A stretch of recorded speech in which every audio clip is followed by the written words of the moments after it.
So, hello. Yeah, my name's Matt. Just a quick trigger warning, or content notice at least. Male nudity and images of preserved human remains. I did forget once giving this talk to a WI at 11 o'clock in the morning to take the male nudity out. They loved it, actually. I didn't really mind it. I'm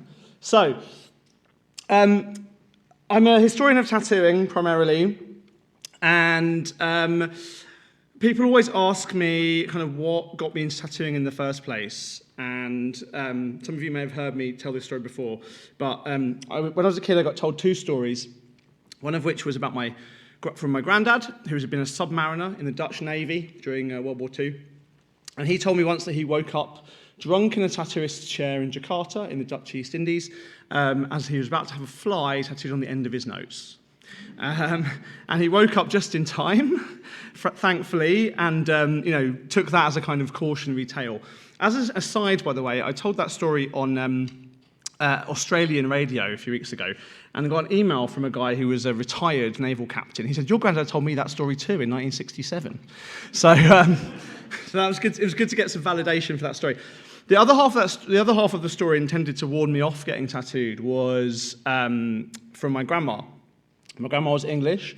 Her mother was born in Kent to a labourer called Samson Darby. Her name is, or was, Ethelwyn Darby. There she is on the... Let's do that. Let's do laser pointer. There we go. Oh, where were we? Yeah, there she is. So my great-grandma.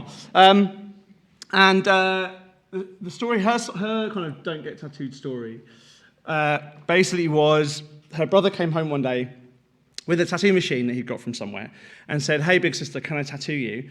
This is probably about 1900, maybe slightly after, and said, "Hey, little sister, hey, big sister, can I tattoo you?" And she said, "Will it come off?" And he said, "Yes." And so for the rest of her life, she had her initials ED, Ethelwyn Darby, tattooed on her wrist, and obviously didn't like it very much. So in a sense, my research and my talks and my writing and stuff is a way to kind of reconcile those two stories. Like the familiar one, the drunken sailor story, I think we can all kind of understand that as a, as a kind of, if we try to conjure up an image of tattooing in the past, the drunken sailor in the Asian seaport easily comes to mind. But I think the story of a tattooed young woman or a teenage girl in turn-of-the-century Britain, done with a machine that was somehow available to a non-professional young boy, is harder to make sense of. And so, in a way, this is kind of what I try and do, join the dots up between the things that we know, or think we know at least, about tattooing, and these things that are revealed in personal stories and in private archives and in the tattoo community and in kind of the deeper sort of recesses of institutional memory about what tattooing might have looked like outside of those standard stories of the tattooed sailors. So I was really pleased to discover, because where did my great Uncle Billy, as a child of about 15 maybe, get a tattoo machine from? Because, it's hard to imagine where about 100 years ago a young teenage boy may have got such a thing. And I was very pleased to find out you could buy them in toy shops. Well, specifically a toy shop. There was a department store called Gamages in London. Big department store, kind of the equivalent of a Debenhams or House of Fraser or something. They sold everything from bikes to sporting goods, clothes, magic, cycles, all kinds of stuff. And they also had a line of electrical novelties. And basically for a few years at least, around about 1910 through to about the beginning of the First World War, they sold over-the-counter tattoo machines. Initially as electrical novelties alongside light-up buttonholes. I don't show those images because they've got some racist caricatures on them. But after a few years, as quite quotidian professional equipment alongside telephones and telegraph machines. Because basically the technology to make them work is the same. You need an electromagnet that makes a bar go up and down like that. That's what's inside a telephone, it's what's inside a doorbell, it's also what's inside a tattoo machine. And so the fact that, a tattoo machine like this was available to a young child or a teenage boy to go and buy over the counter with a few pence, I think automatically or straight away start shifting our sense of what we think we know about tattoo history. Because this is if not exactly mainstream, it's certainly available, it's public-facing, it's perhaps even older than we might imagine. So these kind of stories, which work against the things we think we know about tattooing, who had tattoos, when they got them, why, all of those kind of questions are put into much more complex relief when we start looking at some of the material culture and some of the archive sources, which have been beyond the kind of thing that academics have normally looked at. Even things like this, one of the things I think we work against, as I said, we may have heard, or you may have heard this idea that only sailors used to get tattooed, or only criminals used to get tattooed, or oh my God, women are getting tattooed now. It's so trendy. Here's a lovely wayward young French girl getting tattooed in a park in the 1890s, and this is this woman is the most French person I've ever seen, smoking a fag, playing cards. Birth, get tattooed in the park. And this idea of tattooing as a kind of moral panic, oh my God, women are getting tattooed now. You'll see it in the Daily Mirror and the Sun and stuff, and on TikTok even today. But this starts a long time ago, And the other thing I work against is this idea that tattooing is something alien to European history, or particularly the idea that tattooing was discovered in the Pacific, that before the encounters with Tahiti and Fiji and New Zealand and Samoa and other cultures in Polynesia and Micronesia, tattooing was kind of unknown, or at least perhaps in the more nuanced versions, forgotten to European history. And that somehow we imported it back from elsewhere. This is just one example. I sort of picked this at random, and it's a kid's book, so it's a good, a recent kid's book, which is an example of just how deep this goes. You can see Maori warriors with elaborately tattooed faces come out in their canoes to greet you. Tattooing is new and strange to you. After they discover how it's done, it becomes popular with British sailors. No. So, as we'll see, actually, the exact opposite is true. British sailors knew how to tattoo already, and when they saw how New Zealanders did it, they did absolutely nothing different at all. The impact of Pacific tattooing on European tattooing is precisely nothing. And we'll go into those histories today. Okay. So I'm not going to go into the real deep histories today, the real prehistoric histories. As Daisy kindly pointed out, I do have a book out. It's coming out. It's out in hardback at the moment. It's coming out in paperback in 2 weeks at the end of September. Tell your friends. So you can buy copies of it for Christmas. I do tell the stories of, amongst others, these two tattooed people from history. On the left here, Otzi the Iceman.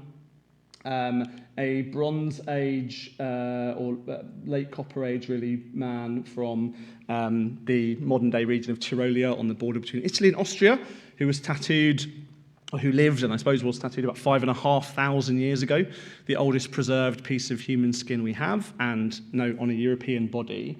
And, for example, this woman here, who's called Otshibala, the Altai or Urok princess, from a cultural group called the Pazyryk, who lived in the Altai region of Siberia about 300 years BCE, so about 2,500 years ago, who's covered in these amazing, elaborate tattoos. And there's quite a few mummies from her culture that have been discovered, all of which, so far, both men and women have these kind of mystical, animalistic tattoos. So, basically, and I'm simplifying a lot here, but pretty much every human culture we've discovered thus far seems to have some kind of body modification technology, largely tattooing. And tattooing appears to date about the same as the beginning of modern humans, so about between 45 and perhaps even 100,000 years ago. But I want to talk more specifically about the kind of storytelling that I was just alluding to, right? This idea about how tattooing connects us in modern-day Europe to our past. And essentially, far from tattooing being forgotten or not known about or discovered in the Pacific, in the 16th century, and certainly even earlier, the idea that tattooing was an important part of European cultural history was well known. So some of you may have heard about the Picts, who were a tribal grouping from Scotland or from Caledonia. Sadly, actually, they probably weren't tattooed. It was probably body paint rather than permanent tattooing. But whatever the archaeological truth of the matter, it certainly was the case that the Romans in particular believed the Picts to have been permanently tattooed. In fact, the name for this country, Britain, perhaps comes from the Proto-Celtic word for land of the painted people. So when Europeans started encountering tattooed people on the eastern seaboard of the American continent, so in places like modern-day Canada, modern-day Florida, for example, and encountering people with tattoos, they recognized these marks from accounts that they'd read in basically fabulated Roman sources. They've been reading for centuries in Roman sources about tattooing in the ancient British Isles. And so this image was one of those produced by a guy called John White, who was an artist working in about the 1570s, of an ancient Pictish warrior, as it's based entirely on these Roman sources. So he's got this kind of badass, like, owl chess piece here, 600 years before his time. All of these kind of imagined marks all over his body, cool snakes on his arm, all this kind of stuff. And these were published and, in fact, produced alongside images of tattooed native North Americans, such as this woman from Florida, or indeed this woman from Labrador in modern-day Canada, who has these kind of traditional markings on her face you can just about make out there.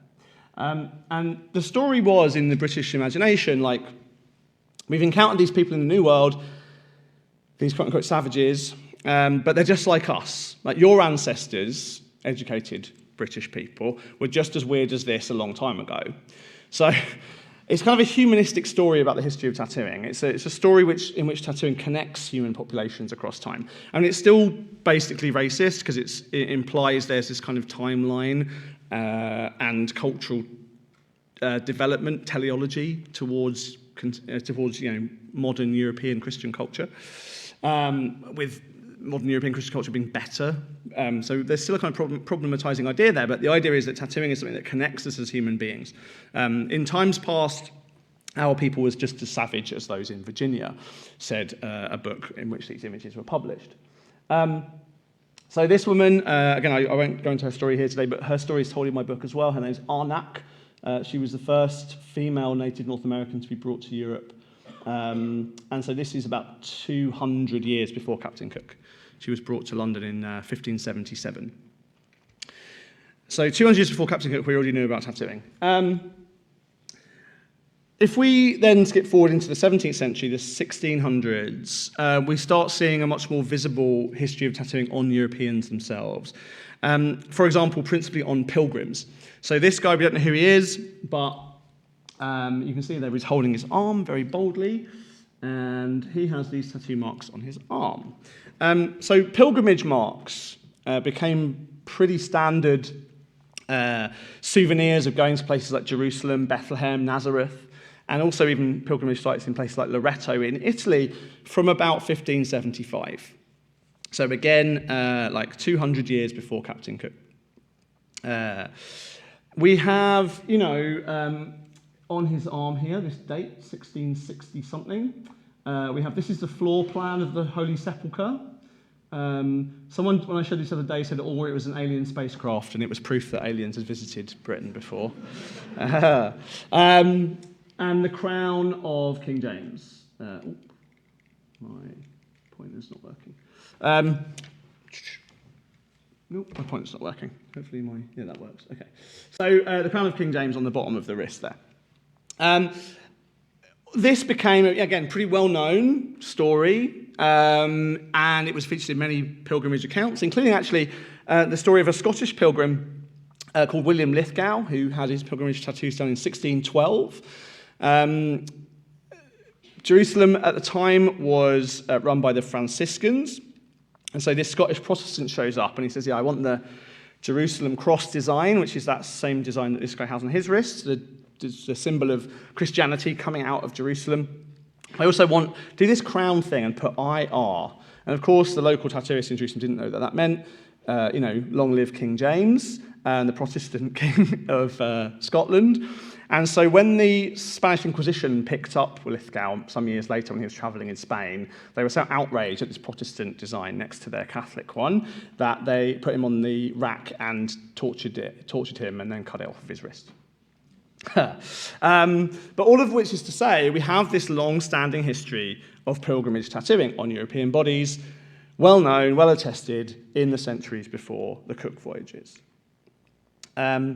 Here's another one. Sometimes I show this to people and ask them to guess when it's from. Looks like it could be on a Premiership footballer. Could be on David Beckham or something, but it's on. It's actually on a pilgrim from that same period, from the 1660s. This is actually a German pilgrim called Radke Stubbe. And you can see on his arm here, he has this kind of narrative scene of Christ crucified, Christ risen, and Christ assumptive right the way up his arm. This is, by this point, about 100 years before Captain Cook, 1669. Okay. We also, can find stuff a bit closer to home. And it's difficult, actually, but the places we can look are, for example, things like this. This is from what's called a gazette, a sort of newspaper published in the American colonies in the early 1700s. So again, in about a few decades before Cook set foot in the Pacific. And it's essentially a kind of like lost and found, but for indentured servants. So you would, if your cook or your tailor or something ran away from your plantation, you would advertise, have you seen my indentured servant? He's wearing, in this case, for example, breeches. Let's see if we can do here. Pair of grey worsted stockings, pair of dark green stockings, old coloured hats, etc., etc. And then things like this, right? On one of his arms is represented our Saviour upon the cross between two thieves, and on the other, the image of Adam and Eve. Right? So we don't have the word tattoo at this time. These are called things like prickings or markings, but this is 10 years before Captain Cook goes to the Pacific, and we have clear evidence of kind of Christian-style ink marking tattooing on a European cook in this case. And there's a few of these. We also have records like this of like tattooing used or skin marking technology used in other contexts. This is also from Tyrol, just a story, again from the 1740s, about sending off children to work on the other side of the mountains, and then they'd be away for so long that when they came back, you might not recognise them, so you tattoo them with your name on them, like a kind of lost property tag, so that you know who they were when they came back.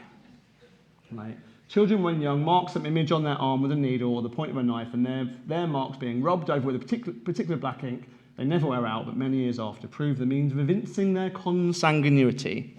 Right, so we can figure out who was related to whom. So this is knowledge of tattooing in the centuries and decades and even years before Captain Cook. The best one of these, though, is not just the centuries or decades before Captain Cook, but literally the day Captain Cook set foot for the first time in Tahiti. This painting was on display in London at the Royal Academy. And again, I tell her story in much more detail in the book, but her name is Mikok. She is an Inuit woman from Labrador, again, on the east coast of modern Canada. And she has traditional Inuit tattoo marks on her face. Far from, therefore, not knowing about tattooing at all, it must be the case that tattooing was kind of actively, or at least kind of, to at least some people, consciously removed from public discourse. And the story really is because we've known about native North American tattooing for a couple of hundred years at this point, actually nearly 300 years, but it was still going on despite Christian missionary attempts to wipe it out. And as the colonial project changed into the 18th century, as, for example, the colonial projects in the Pacific kind of ramped up, the storytelling, and this also goes alongside things like scientific racism and scientific discourse, pseudoscientific discourse, social discourse about race, develops. We end up with a story not that tattooing is something that connects us, but that tattooing is something that divides us from one another. And so the tattoos on the Maori, on people in Fiji, people in Indonesia and the Philippines, tattooed people all across the Western Hemisphere or across the Eastern Hemisphere, were understood to be not just different from us, but in some cases even a different species of person. And so this storytelling, the persistence, actually, of tattooing on people like Meacock, despite centuries of colonial attempts to wipe it out, is a bit of a problem for the colonial project, because it kind of undermines the idea that Christianizing the world is something that's going to work very well. And so I'm not saying this is an active kind of cackling in a back room thing, but this is what's happening over discourse over a period of about 50 or 60 years. And certainly by the early 1800s, we're starting to see people thinking that this tattooing stuff we've never seen before. Funnily enough, Joseph Banks, who was Cook's science officer, who potentially commissioned this portrait, certainly wasn't of the opinion that tattooing was discovered in the Pacific. He owned this book, which was about the habits of the Greenlanders, of Inuit up in the native north of the world, and this talks about thread blackened with soot drawn betwixt the skin of their chin and also their cheeks, hands, and feet, which leaves a black mark behind when the thread is drawn away, as if they had a beard.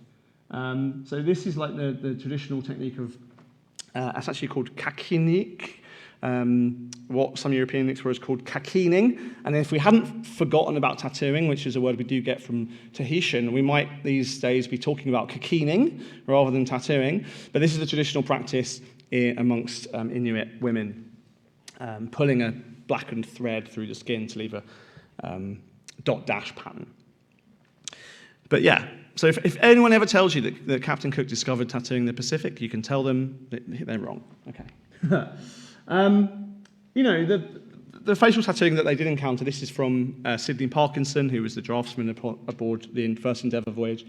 It did make an impact in the facial tattooing, and the extent and the relationship of tattooing to its particular ritual context was very surprising to Cook and Banks and others on the voyage. But it's certainly not that the technology itself, marking of the skin with ink, was something new. And in fact, I say a lot, it's been a bit of a cliche of mine, that tattooing is a medium, not a phenomenon, right? If you collapse all kinds of marking of the skin with ink as the same thing, you make or repeat mistakes like this one, rather than thinking that each particular instance of tattooing has a particular context, has a particular set of social relations, has a particular set of histories and possibilities in its own right.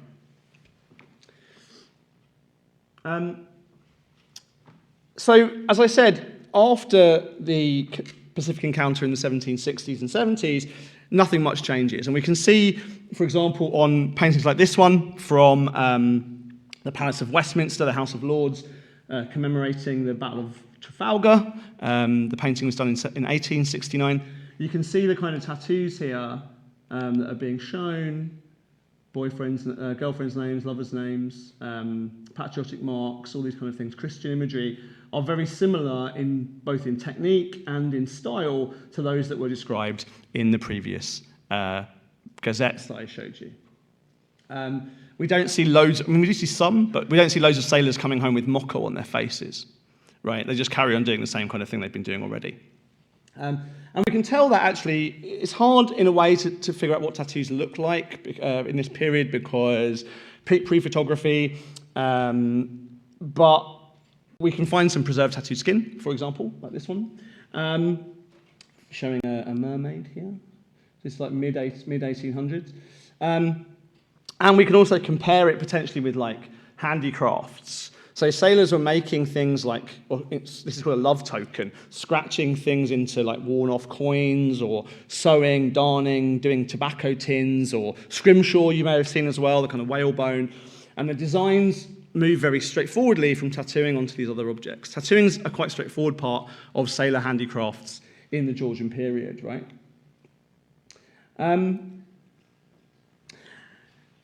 The problem with this, in a way, is that tattooing becomes associated very quickly with, like, for example, criminality, because if you go to a museum or a library and archive, and you look for evidence of tattooing, you will find it primarily in places where people whose bodies were recorded for history are to be found. And that is largely military people, naval men, soldiers, and criminals, people who just have their bodies recorded. Normal people's tattooing is not recorded for posterity, it hasn't been. So if you don't look beyond the sort of standard records, you may conclude, as many academics and historians have done over the centuries, that tattooing was only for sailors and criminals. But of course, loads of people who have tattoos are not sailors or criminals, and loads of sailors and criminals just happen to have tattoos. Again, I tell the story of this in the book in more detail, but this is about a supposedly fearsome tattooed gang called the 40 Thieves from the 1820s and 30s, sort of Dickensian London, think kind of Oliver Twist Fagin kind of era. And every time someone with a tattoo mark on them was arrested, they were like, oh my God, they're part of the 40 Thieves. They've got the mark of the 40 Thieves upon them. But actually, if you read these articles very closely, you'll notice that that mark seems to change every time it's reported. And it takes this guy, who's one of my heroes, where is he? Ooh, no, I need this one. There's this guy called Waddington, who is the jailer in Hatton Garden, and he says, look, I've heard a great deal about the 40 Thieves, but never knew of the existence of such a gang. It was all nonsense, right? Just some people have tattoos and are in gangs. Doesn't mean that they all know each other, right? Unfortunately, these kind of mistakes are still made by the FBI and the Metropolitan Police even today, but good old Waddington figured it out in the 1820s. I'm going to have to speed up a little bit, but the other thing that actually new records are helping us uncover is a more diverse history of tattooing. For example, tattooing on people of colour. And this is sort of really preliminary work, but for example, even if you look at these criminal records just as criminal records, with a bit more care, you start finding, for example, perhaps a kind of black British tattoo culture. So this guy, Thomas Ellis, who is in this record set because it's a convict record set. So he was a criminal, but he was born in 1802 in Jamaica. He's a black man, but he's covered in badass sailor tattoos. He's got a clown tattoo, there we go, for example. And so this is an example, kind of rare example, but an interesting example of tattooing on people of colour as well. Okay, I also wanted to talk about this specifically here in Scotland because it's a very particular story which relates to the place and culture that we're in here. So tattooing because of this kind of criminology and this interest in scientific racism, what can we tell about people from their bodies? How can we measure their heads and all this kind of stuff to figure out what kind of person they are? Tattooing became really of interest, particularly to pathologists who would just if it came across your dissection desk, you cut it off, you keep it for yourself. And then you show it off to your mates later on. And so this is actually from a Anatomical Society of Great Britain and Ireland, August 1892, the fourth quarterly meeting, held in the Anatomical Theatre of the New Building in Edinburgh. A theatre probably a bit like this. And at that, these people showed off all the cool shit they'd cut off their patients recently. So we have antlers of a roe deer. Probably didn't get a lot of clout for that, Mr. Bland Sutton. But sebaceous glands and antlers. We also have, that's pretty cool, transposition of the viscera of an abdomen and thorax of the body of an old woman. Pretty cool. But we also have this here, splendid specimens of tattooed skin from an Irish American, died at 29 years old. He'd been operated on by his brother when a boy from 4 to 7 years of age, when the process of tattooing had occupied nearly 3 years. And it says here, you can see, right, the specimen was presented to the Museum of the University of Edinburgh by Dr. J. Bigham. Now, I've been working on this stuff a long time. I've also got a friend called Gemma Angel at the University of Leicester who works on tattooed skins specifically, and we'd never heard of this specimen or seen it. So I presumed it was lost or destroyed a very long time ago. I messaged Gemma, I said, have you heard of this? She said, no.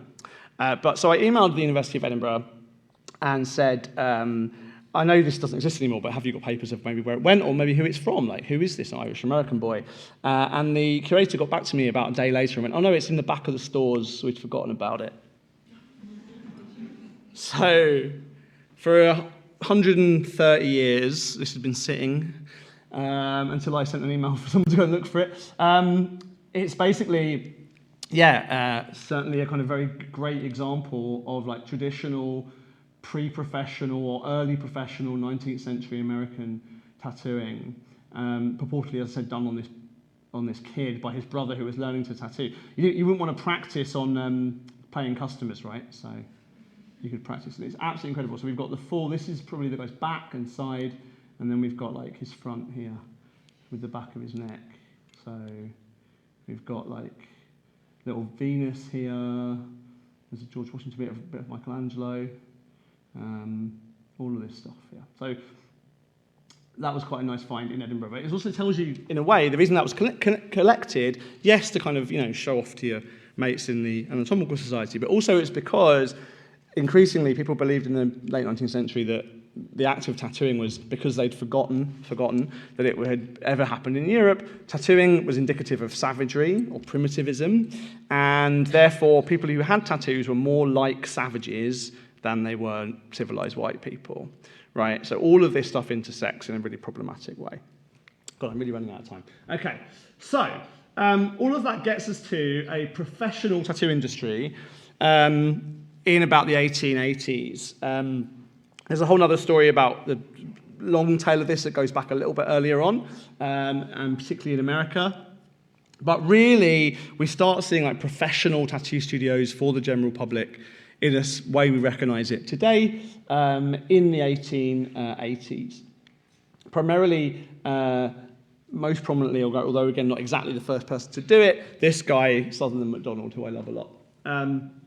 He was tattooing in the Hammam Turkish baths in Jermyn Street.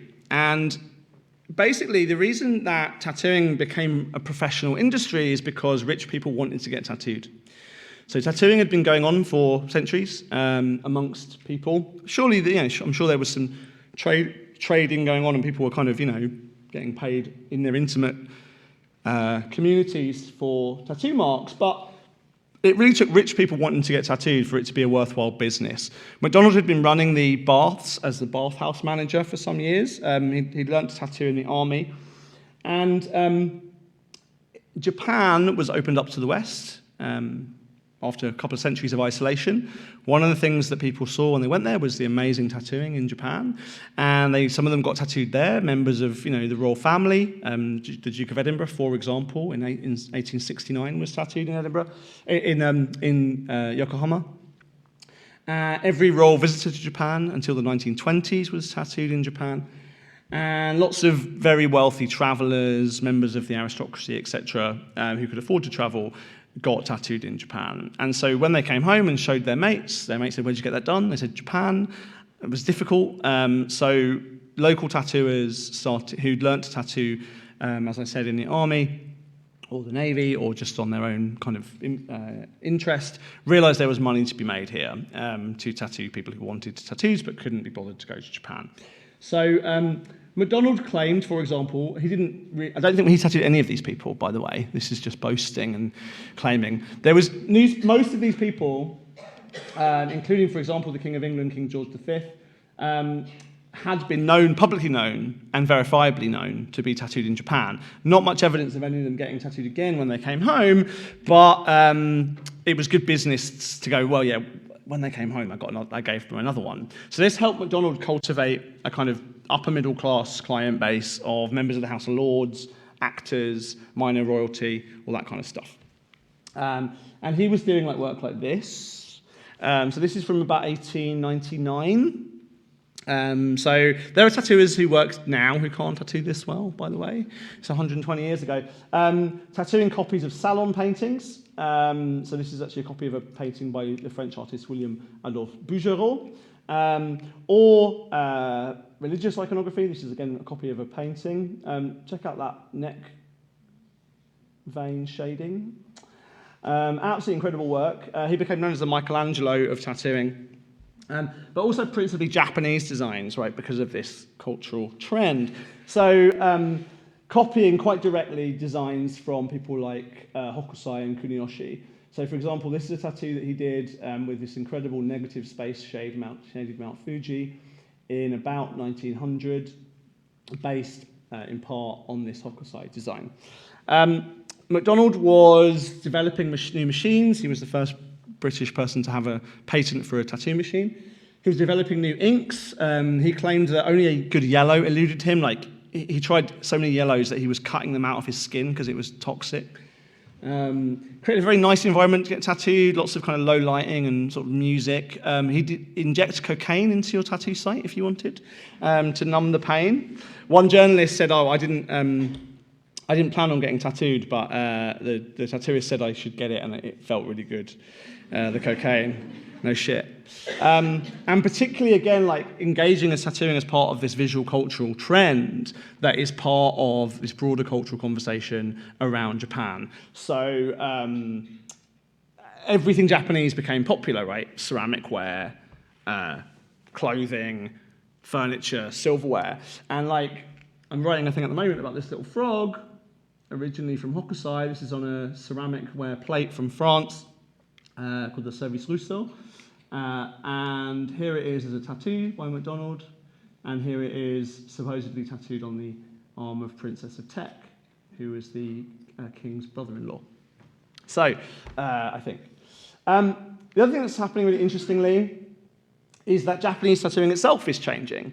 I talk a lot about kind of cultural importation from Japan, but Japanese tattooers were tattooing European sailors who were now able to go to Japan. And this is from 1908, a tattooed sketchbook that I saw in Nagasaki recently.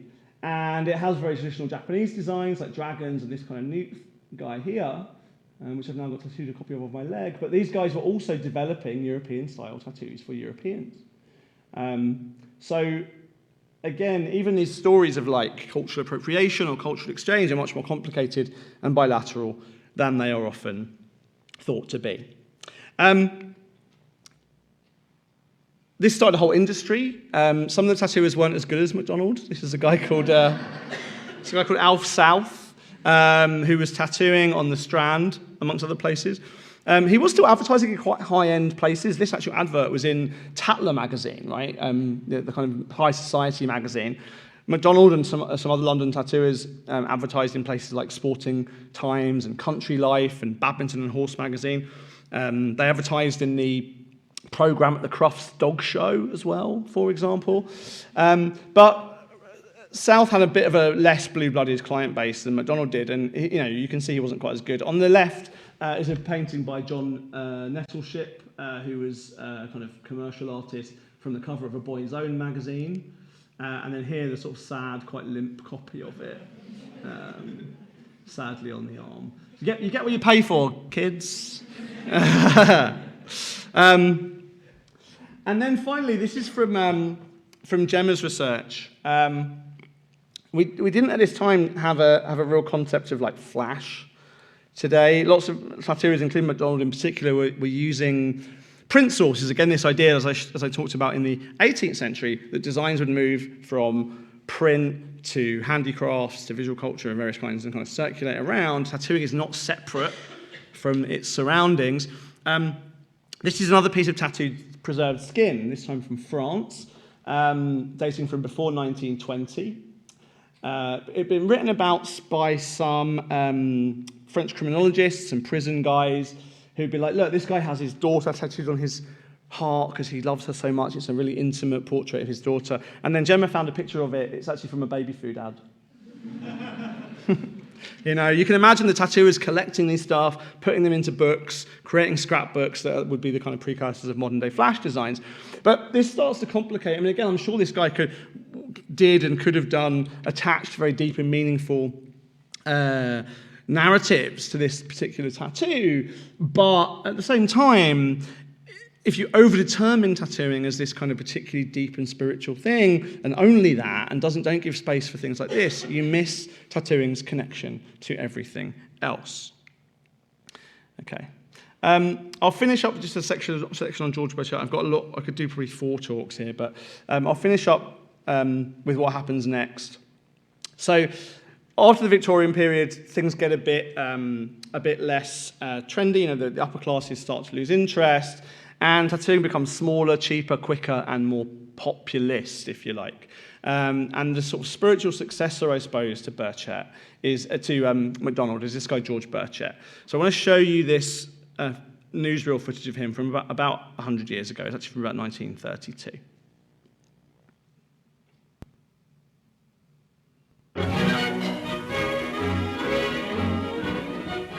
This ought to be called tattooing the peach, because that's what Mr. George Burchett is doing.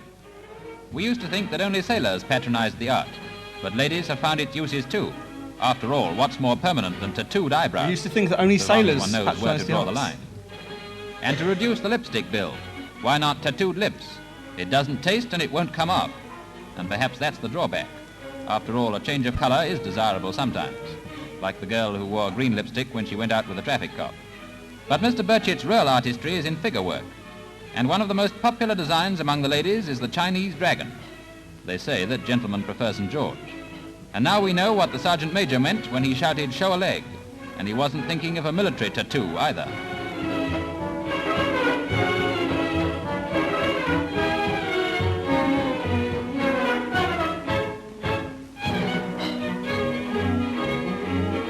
Now, gentlemen, keep your eyes open on the beach this summer. You never know your luck. And by the way, I want you to know, the lady has a charming smile. So you know, it's like that cliche 100 years ago, right? Like, oh, turns out women are getting tattooed now. But Burchett considers himself to be a fine artist, or at least presented himself in that way. Producing stuff that was a much smaller scale than anything that MacDonald was doing, but nevertheless interesting. Working again, often on female customers, and you know, right through his career. So this is probably from about 1910. This is right up near his death in the 1950s. Newspapers are always interested in like tattooed women, right? And permanent makeup, as you saw there, rouging of cheeks. In fact, he had a separate studio just to tattoo permanent makeup on Piccadilly, rather than his normal shop, which was on Waterloo. So he had a shop for sailors near the train station and near this Union Services Club, but also a separate kind of parlour almost for more refined kinds of tattooing. His wife was, as he said, his biggest and best canvas. This is Edith. But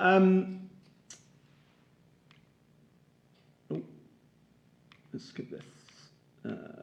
He was, advertising himself as like society tattooist in the 1910s. So again, if you've had this idea that tattooing is like just got trendy or used to be one kind of thing, actually that used to be was always alongside something that's a bit more complicated and a bit more upbeat.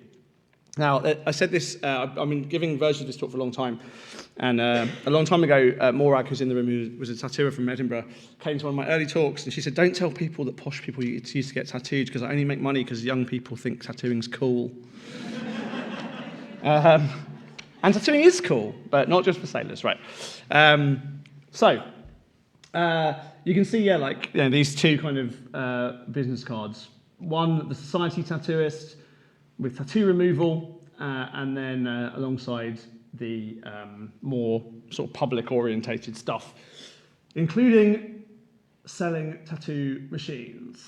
So you could pop in and buy yourself a tattoo machine to go home and practice for yourself, if that was what you're into. I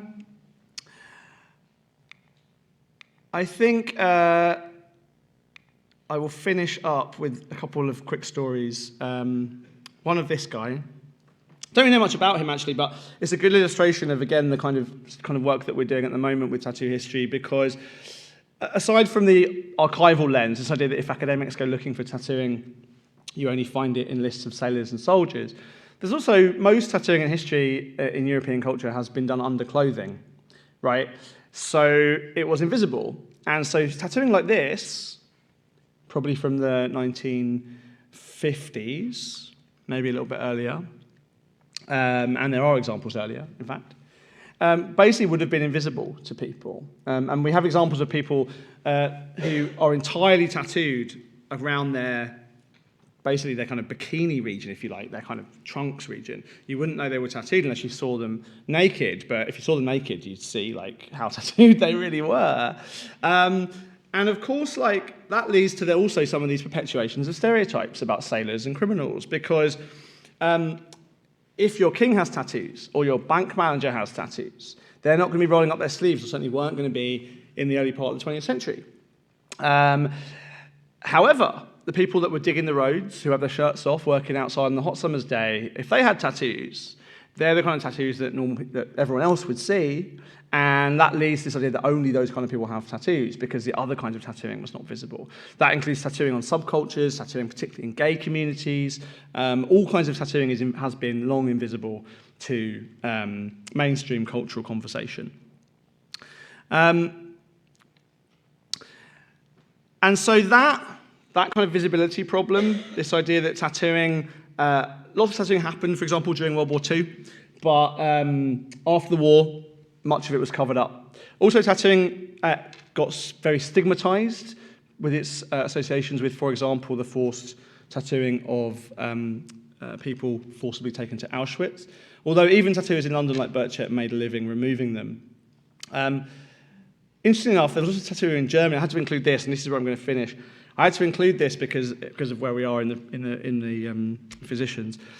This is actually a German tattooer. So tattooing was very much not the done thing in Hitler's Germany, and so there became a bit of a booming business for tattoo removal. This guy, Christian Wahrlich, developed a secret sauce which he could put on your skin, wrap it up, leave it for a few days. You come back and you'd be able to peel the tattoo off in one piece. So you can see, like, this preserves the tattoo as a single skin specimen. That recipe was thought lost. Wahrlich kept it secret so that people would have to come to him if they wanted it done. And he didn't, as far as we knew, tell anyone when he died. However, another tattoo historian friend of mine, Ole Whitman, found in the Nazi archives in Germany a description, because one of his patients went septic. And so the Nazi sort of health official turned up and said, "What's going on here?" And Wahrlich gave him the recipe, which is a particular mix of kind of solvents and other kind of chemicals. And they recorded that for posterity. And so Ole, a couple of years ago, was able to recreate this technology. They tested it out, not on themselves, but on tattooed pig skin, and it does work pretty well. All of which is to say, thank you very much.